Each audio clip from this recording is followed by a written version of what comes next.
Good evening, everyone. Coach Tracy here, and it's Tuesday, time for the live broadcast, Your Personal Journey with Food, Tough Love Tuesday. And Happy New Year. At the time of this recording, it is, it's the very first week of January 2023. And I think, most of us, we were already receiving some challenges, right? But through those challenges, I wanted to really talk about the science of happiness, joy, gratitude, and how we could, by choice, implement these into our lives so that even during really difficult times, we can reset and we can view what happens on the outside of us from a different perspective. So, as some of you know, last year I lost my husband Dave, and it really through my sense of beliefs and some confidence, well,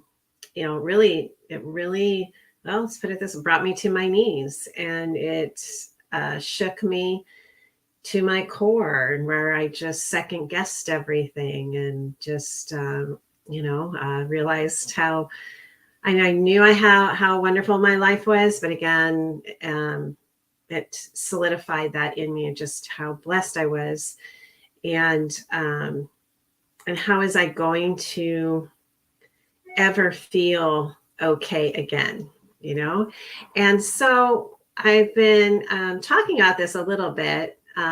Sorry, I got to shut down some programs here. Sorry about that. Coming to that, welcome, Facebook watchers. Welcome those of you watching on YouTube. And I want to welcome those that are listening on the podcast. Again, I'm recording these live, so I never edit them. And anything can happen. So in the past, I've had tech issues and, who knows what, cats scratching at the door, all that kind of stuff. So I'm fine with it not being perfect. We're not perfect. And I'm just going to bring you my heart and some science along with it. So anyway, stepping into 2023, out of 2022, from being, someone that was very broken, definitely traumatized by what had happened. I knew I couldn't live in that area for very long. One day my mind and my heart and everything just, I can't stay here. I just can't. And so I started thinking, well, how can I ever possibly be happy again? How can I ever possibly find joy again, right? How can I possibly ever feel at peace? And so in my journey of that, I wanted to share with you some science-backed data, and then also just some of my experience, in the hopes that as you go into 2023, we know life isn't perfect. We know things will happen, but with doing some work on the inside of us, that will emulate out to our outer world. And then also then those things that are on the outside of us, those material things, those interactions with other people, we can then, have a different lens on that. Maybe will make it so that we don't have to cling to pain. We don't have to cling to hardship, but we can release those things. So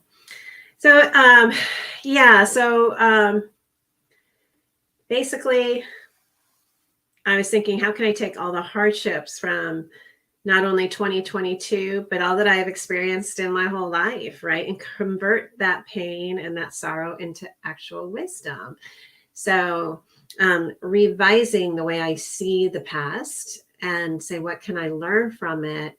And releasing an obligation I have to hold, anger or guilt or anything towards that anymore. It doesn't exist anymore. It's in the past. It's not current. And so doing the work to release the past, do any forgiveness of yourself, forgiveness of others. We don't have to live in the past anymore. Okay. We can look back and find the wisdom in the hard times, the joy and happiness in those good times, right? And so with those things, for what happened last year, and those close to me know that the hardships weren't just having my husband pass, but just illness in the family, and just really a hard, difficult to keep my chin up year. So just taking all of that to come into 2023, becoming a better version of myself and creating a different version of myself. And what do I want her to emulate? What do I want her to become? And what kind of, energy do I want to give to the world? And I knew it couldn't be from a state of trauma and anything that would leave me stuck in the past, which doesn't exist anymore. So for me, wisdom is to live as me, become a better person, to not seek perfection, but experience life, and we'll get back to some of that, but experience the moment. Stop wearing a mask, to please others, and step forward as my true self. Sometimes I sit there, and I visualize that as someone just stepping into a room and saying, "Hi, it's me. This is Tracy." You maybe hadn't seen her in the past because she was kept hidden, right? And allowing that my inner self just not be masked over anymore. So that's a commitment I have. I don't know how you feel about that. What's going on in your life? Is there a situation or, that you, number one, want to resolve from the past, but also, do you feel like you're wearing a mask? And what if you could step forward and say, I'm just going to let my true personality out, coming from joy, coming from not worrying about being hurt, an open heart, those types of things, and not worry so much about being perceived as perfect, being perceived as, someone that can't make a mistake. We all make mistakes, right? So stepping forward into the year with that happiness and joy, willingness to have, embracing the unknown, and any mistakes we make taking as wisdom, right? Also for me, not taking things so seriously. One thing that came to mind is just those small trivial things that are inconvenient. So one thing comes up to me is I perceive, I did it again. I don't have my microphone over here. So here we go. Hold on. I got to move my microphone. So hopefully everything's come through audio wise. Okay. See, not perfect. Anyway, so I just moved my microphone closer. So hopefully you can hear me better. But not taking things so seriously like that, So I made a mistake. But I think about this TV remote scene in that 70s show where Kitty, the mom, is so upset because the clicker won't click, and she's just so upset, and I just laugh so hard at it. But not taking things so seriously, and if it's trivial, or giving space to others when you're driving. You know what? Everyone's trying to get somewhere. Does it really help for me to get in the car anxious and irritated because I'm running late? That's my fault, that I would impose it on somebody else. So those things we can make a choice, for how we step into the world. So anyway, I just wanted to say those few things before I went into my more structured podcast here. But yeah, how do we want to step into happiness, joy, gratitude, wisdom, mindfulness into 2023? So again, I'm a certified integrative nutrition health coach, a personal trainer, and integrative means that's your complete life. So and as an integrative nutrition health coach, we look at things as anyone that's a coach like me, we look at things, two kinds of food. So there's primary food, which is really the most important. And that has to do with your spirituality, joy, relationships, education, career, finances. All of those things are basically your primary food. Okay.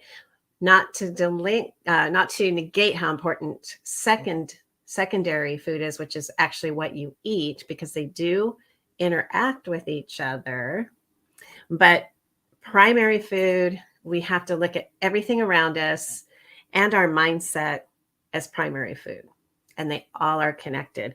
So, so that's a bit about me. If you haven't seen one of my podcasts or heard a show or anything sent before, but yeah, I'm really motivated to help you achieve, better health and wellness, and giving you as many secrets as I can to help you do that. So if you have any comments, feel free to comment in the sidebar, and hopefully I can see them. But if I don't see them, I will comment back.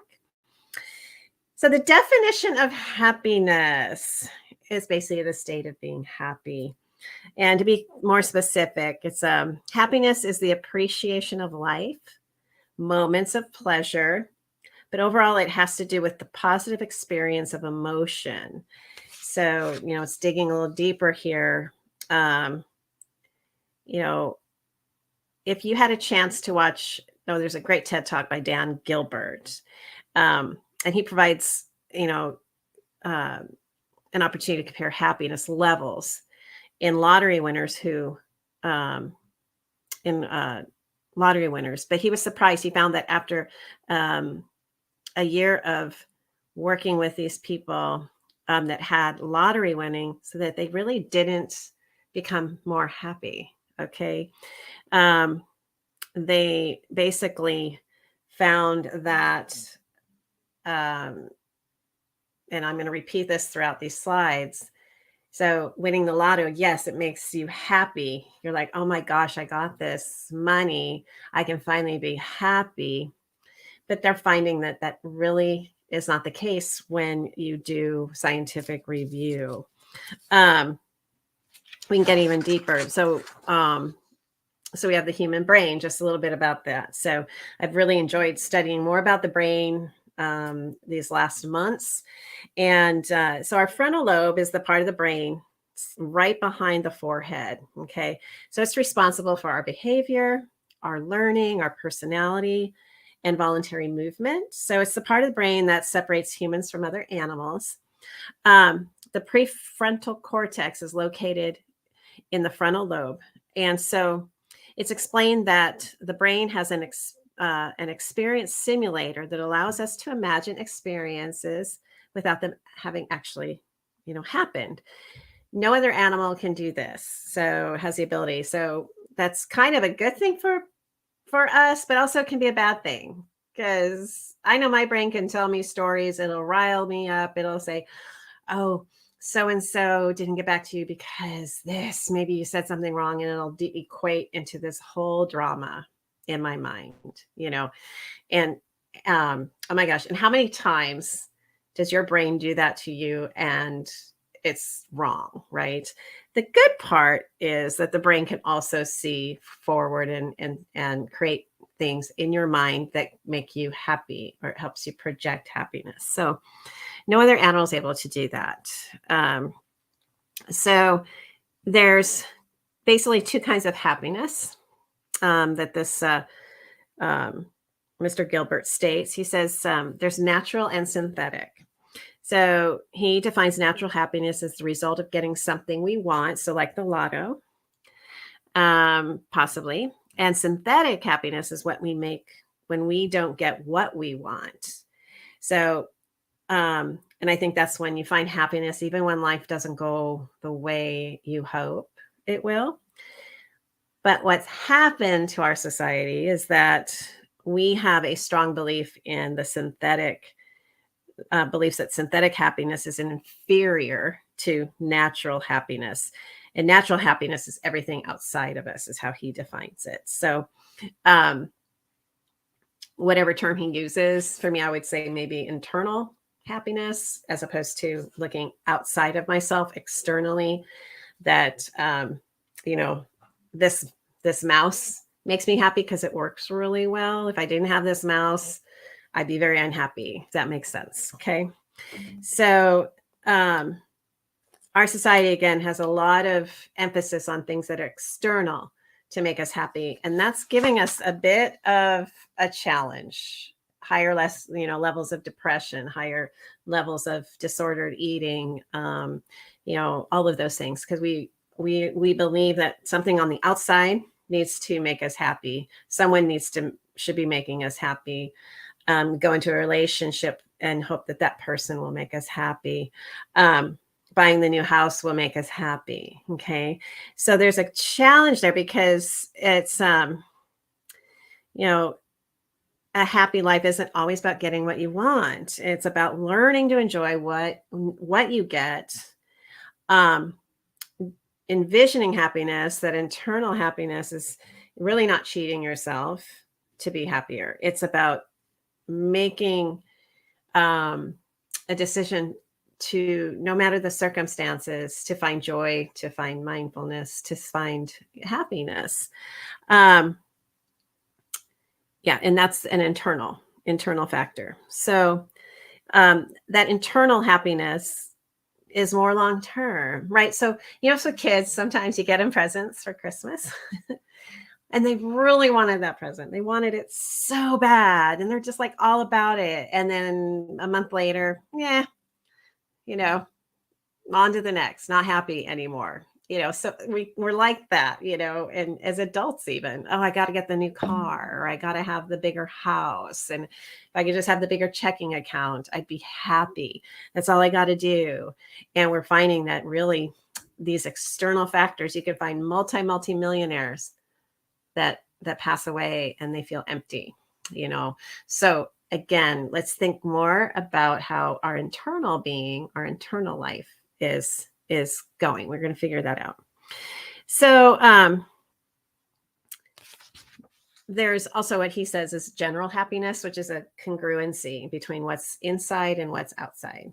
So let's say your environment. I'm pretty happy with my office. It's a little cluttered. If you're here, you can see behind me, but there's my paddleboard wrapped up. I've got another paddleboard back there, bookshelves, and my it's all backwards, my little screen. And I kind of always play with it, and it's not perfect, but I'm pretty happy in it. And even though it's not something you would see in Ethan Allen magazine, and I'm okay with that. So it's just that whole getting together with, your external and internal and feeling okay about it. So next I want to talk, this is kind of fun. We're going to talk about chemicals in the brain that relate to happiness. So one is serotonin. It's considered the happy hormone because it's mood boosting. It has a mood boosting effect on us. So if we don't have this hormone, or we lack it, don't have enough, then we can feel depression. It's linked to depression. So you can get a boost of serotonin, by focusing on, when you look in the past, find the joy and the wisdom when you look into the past versus finding anger, grief, sorrow, regret. So again, looking back, something I'm really focusing on is at the precious memories with my family and friends, and releasing anything else. I don't have time for it. My brain, I can feel it when I switch the mindset and how I'm looking back in time. I get sorrow and I feel grief, and it hurts physically, in my chest. So when we look back, give yourself a boost with those positive things, oh, that Christmas, it was so wonderful. We were all together, or that holiday, or just the walks in the park, the simple things, the silly cat, the dog, so if we focus on positive memories that we're grateful for, that will boost our serotonin production. And sunshine up here in Seattle, and I'm sure anyone north of us into Alaska right now, getting like little sun, but getting sunshine helps and produces vitamin D, so which helps produce serotonin. So if you're not getting outside and you're not getting light, which we really need, you're not getting that, then you could be low on your vitamin D. So it's worth going and getting a blood work test to see where you are. my advice is you don't want to be just within the range. You want to be at optimal range. So if you're right on the edge and you find your test says, hey, you're within parameters, but you're like 1 point away from being out of parameter, you may want to talk to your doctor about boosting up your levels in some fashion, possibly with a supplement or something like that. But when our skin absorbs sunlight, we produce that vitamin D, and it helps us produce the serotonin. Also, low intensity exercise, just going for a walk, releases serotonin.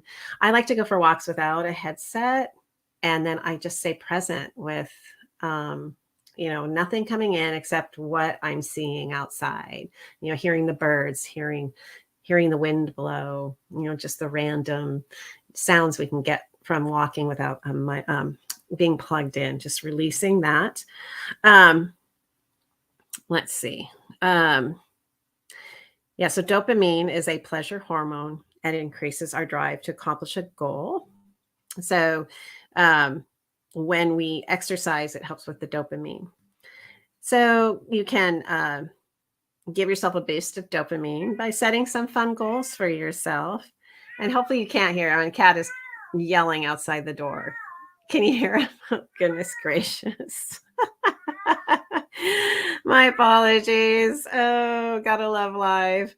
Anyway, so exercise will boost your dopamine levels, and that will help rise with the serotonin. So, and last, let's see, I think here we got oxytocin is our love hormone, and it's released upon physical contact. So, that's from basically a hug, getting a massage, having time with your sweetheart, cuddling loved ones. But that physical contact with another living being gives us the love hormone, oxytocin.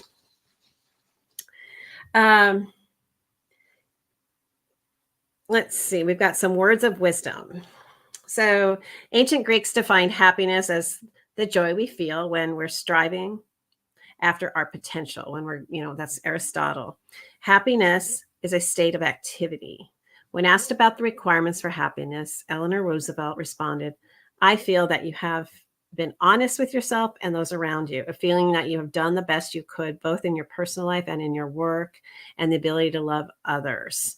So to them, happiness were these things, having, being able to strive for something, having a goal, right?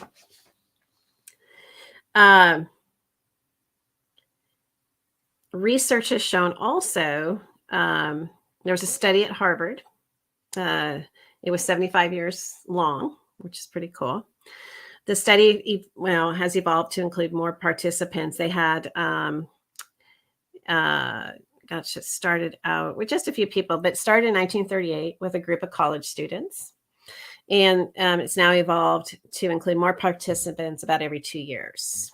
And they conduct interviews and get medical records and do brain scans, it says. So the clearest message that they got from this study is that in good relationships, the good relationships keep us happier and healthier, period. The 3 main lessons learned from the study are about relationships. The more socially connected someone is to family, friends, and community, the healthier and happier they are.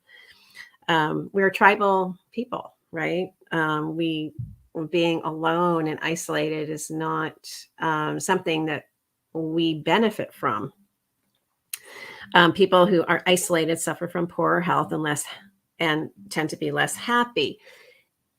But I want to say it can also be a choice. So we've heard about people being isolated, prisoners of war that have chosen that even though they're in this dire strait, they are going to look at it differently from the inside out, find peace and happiness within the most difficult situation of isolated, being captured, right? So again, I believe it's a focus of where are we putting our focus? Can we find a happiness within us, or do we have to have everything be happiness from the outside in? It shows here that there can be someone in a crowd can still be lonely and feel alone. And I felt that way, several times in my life, easily felt alone. So therefore, the number of friends that you have doesn't indicate that basically you'll be happy. It's more about what the connection, the energy between those people, that relationship does for you. Then they also learned that is that meaningful relationships just don't protect our bodies, they protect our brains. Okay. It found that when participants had others to lean on, right, the support, and to continually develop close relationships, these individuals experienced more overall happiness. So I always like to think, well, if we have these relationships that we get into, not from necessarily a need, I need this person to make me happy, but more of how can I connect with this person and enjoy being with this person when I come from a state of gratitude, happiness, wisdom. Okay. Not that they need to give me something to make me happy. So I want to add that. Yeah. So developing those good relationships, those stronger relationships is really important. If you do feel like, especially, gosh, all of us coming out of COVID, it's like, how do we even function outside of that anymore? So just give yourself opportunity to look around now. Life is happening again outside of our homes. There's, what are things you would like to do? Is there a walking group you'd like to join? There's a website called meetup.com. You can find things that you like to do and find other people that have that same, hiking, biking, walking, dog walking, swimming, oh my gosh, quilting, knitting, book club. They're all out there. So I really recommend meetup.com and, figuring out how you can link up with some people and start getting out there. And again, my advice is to go into it open-hearted with compassion, caring as to how you can bond with these people through your heart versus what can they give you? What can they make you feel? And it'll be a totally different experience. Next, going into 2023, I think I talked about this a bunch, but again, we'll talk about gratitude. Gratitude is a great way to foster a happier disposition. Robert Emmons, he's a PhD, has been coined the world's leading scientific expert on gratitude. So his research findings shows that people who regularly practice gratitude report experiencing more joy, more pleasure, optimism, happiness, and higher levels of positive emotions. So he emphasizes the importance of making a distinction between feeling grateful and being grateful. I liked that a lot, the difference of being grateful versus feeling grateful. So feelings develop from the way we see the world. So the thoughts we have about the way things are and the perceptions of the way we think things should be. So again, that's on the outside, right? But being grateful, on the other hand, is a choice. We have gratitude. We choose to be full of gratitude no matter what is happening. Ability to find that within our hearts.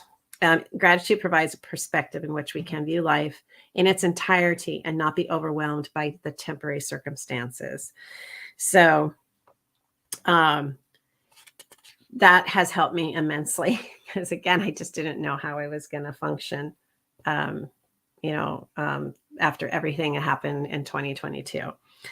So I'm grateful for the lessons I've learned in 2022, and I'm grateful for, the joy that I had during 2022. So just the joy and gratitude of my family, my friends, the support, my Facebook family who's out here, who watch this and just have supported me immensely. So my gratitude for the podcast listeners. I'm just grateful, so grateful. So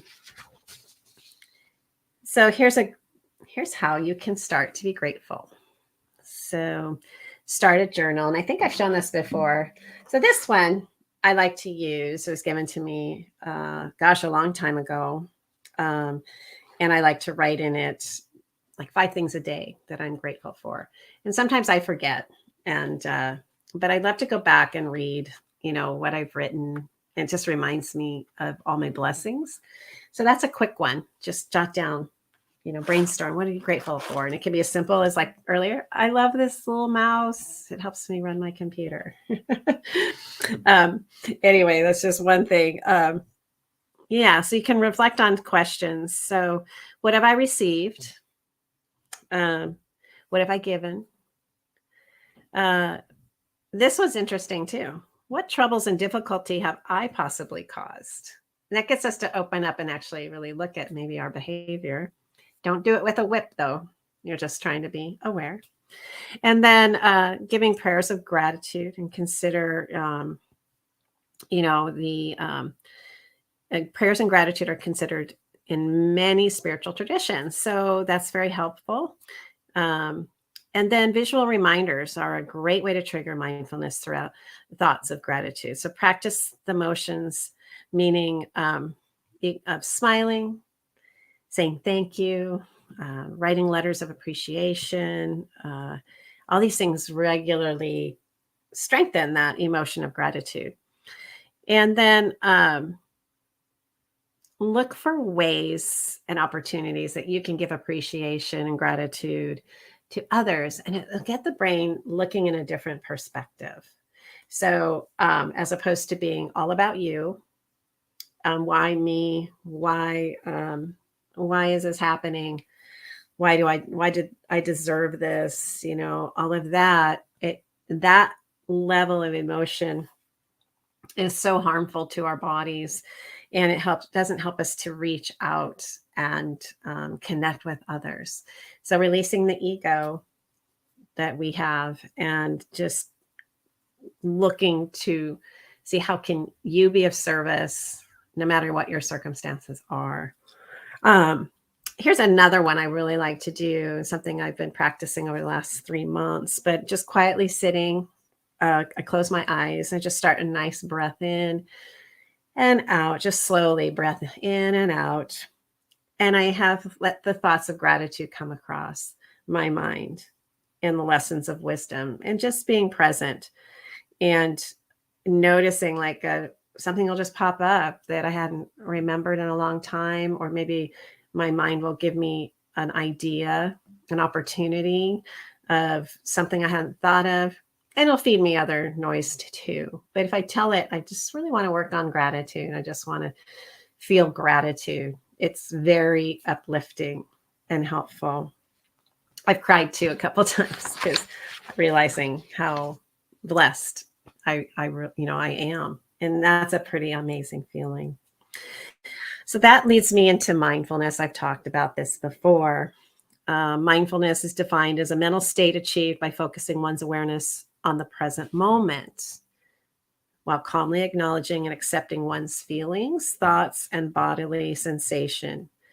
And so mindfulness, I like to teach my clients about a lot, especially in eating, but we're not going to focus on mindful eating tonight, but just the aspect of being present, mindful right now versus in the past, where the brain will find things to be depressed about, or the brain will go forward and try and predict. And, we've given it a pretty hard job telling it to keep us safe, make sure nothing bad happens to us, make sure nobody gets mad at us, make sure, we walk along the same correct line, make sure we don't step out from the crowd. So our poor brain is like taxed with this job. If we can help bring it present, like me talking to you right now, I'm like, brain, we stay focused here. I'm not going to worry about anything else. We're just going to be present. We're fine right here. So it teaches us the ability to center ourselves, develop our inner resources, becoming resourceful, and it develops an ability to strengthen our happiness. So mindfulness can lead to happiness, by basically ending the loop of negative thoughts over and over. It'll help you connect better with others, deepening inner contentment, enhancing the experience of gratitude. I'm so enjoying being more present. My poor brain, again, after Dave died, was just over the top, total fear. What are we going to do? How is this life going to look? I must figure it out. If I don't figure it out in 5 days, we're done. I mean, all of that stuff. And I've had situations in my past that my mind has done that too. And I lost my job, in 2008 during the housing crisis, total drama going through my brain. If I had had the skills back that I have now, which helped me to get through what happened with Dave. But if I had those skills back when I lost my job, I wouldn't have gone into severe depression.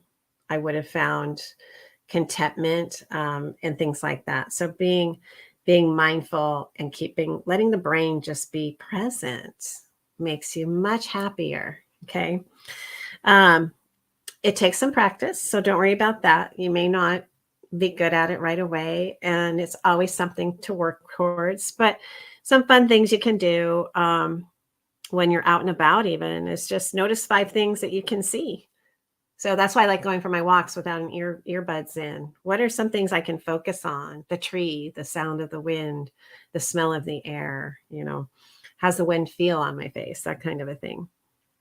Which leads me to notice things that you can feel. Texture of clothing, a breeze. Notice 3 things you can hear. Your brain will shut down other noises it doesn't think we need to worry about, and you don't even realize that they're happening. But if you sit quietly, it'll be fun to see, the little creak of the house, the HVA system that you don't hear, the cat who was yelling out the door in my case. And then what you can smell. Are there a couple things you can smell, and then taste, which is the mindful eating part that I like. So notice one thing you can taste. That could be a sip of water, whatever you're eating or chewing on, just being really present. Another way to practice your mindfulness is try to do these techniques. Turn off automatic pilot. Our brains the subconscious is driving, and it knows its job, and the brain and the body, they just know where to go. Every morning it's the same thing. Get up, make the bed, go brush your teeth, go get your coffee, make your lunch, drive to work. It's the same thing every single day, and it's all on autopilot. So try turning autopilot off and bring awareness to what you're doing. Thinking and sensing at the moment. You're making the bed, be there, present, focus on that. Go to the next thing, be present.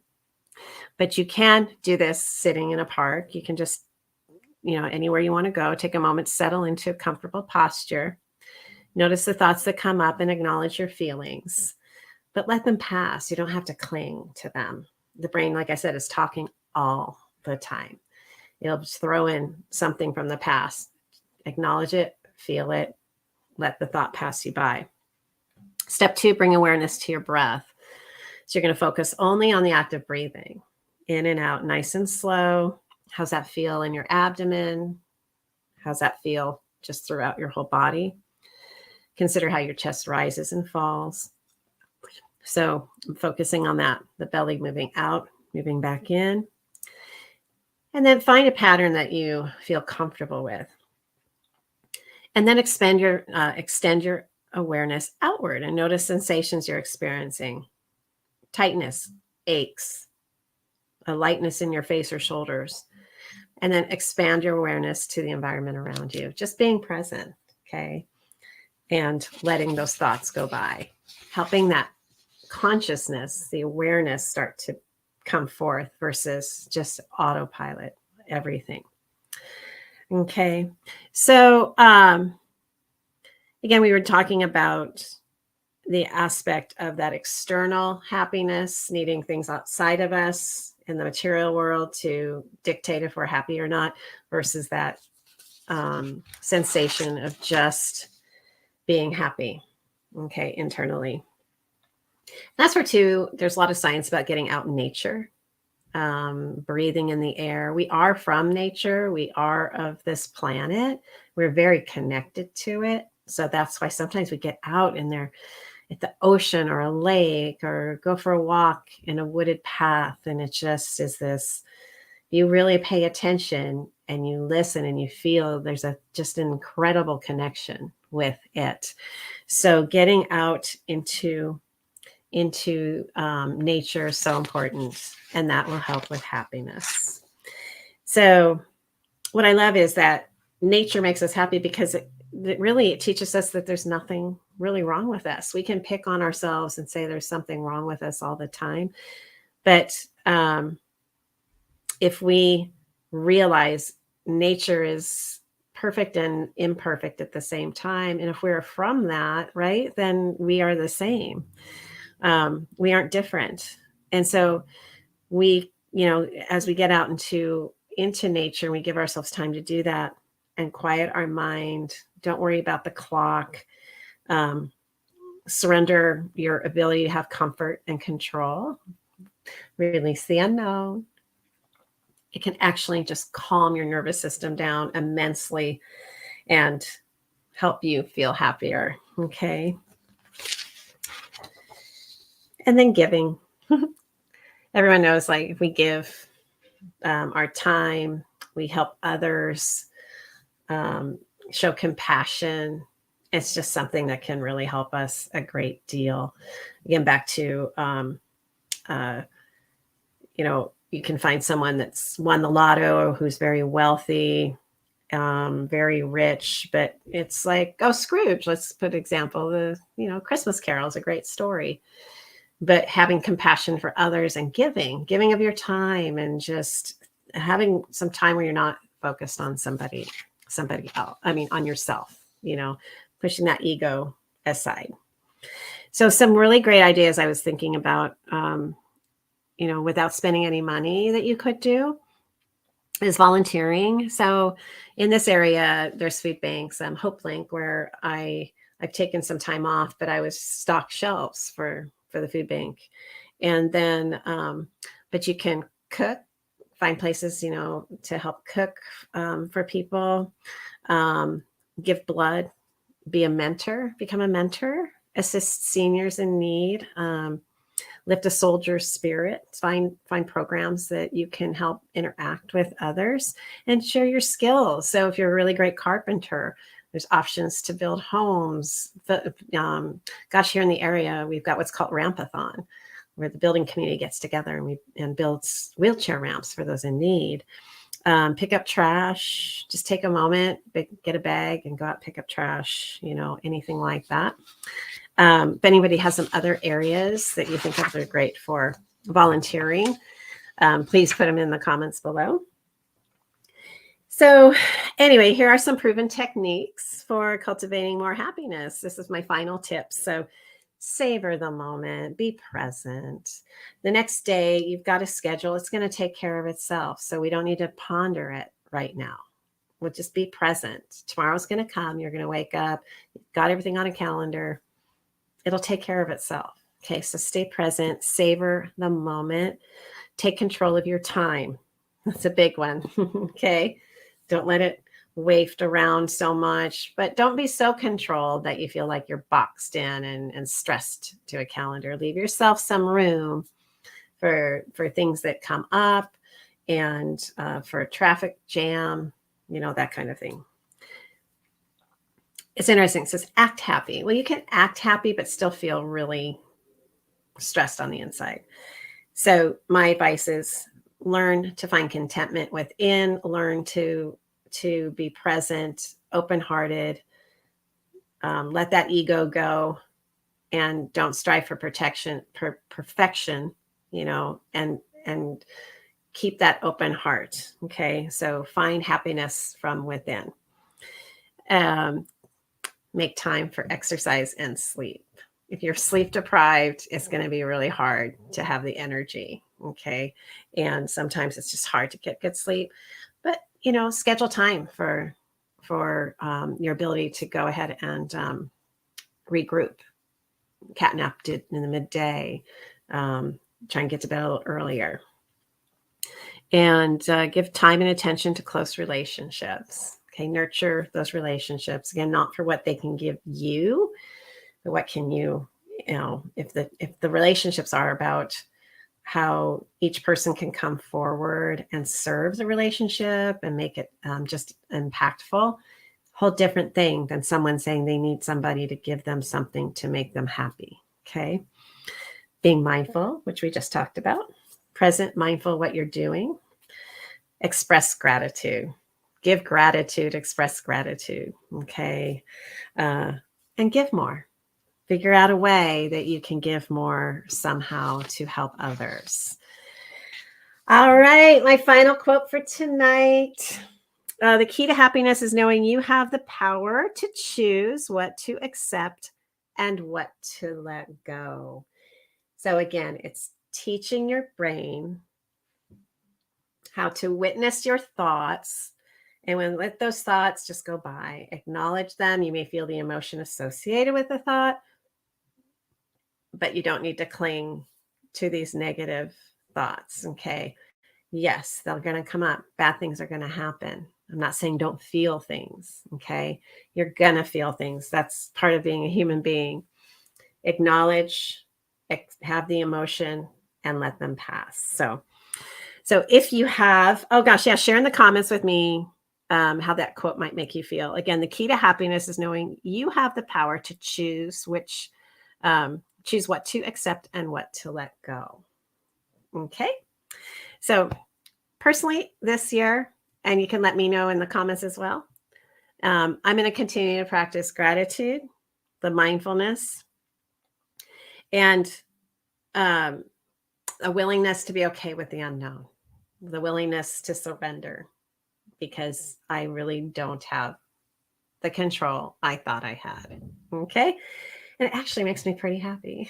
So happy New Year, everyone. Have a wonderful night. Thanks again for being here. And I will see you next week with another topic. All right. Talk to you soon.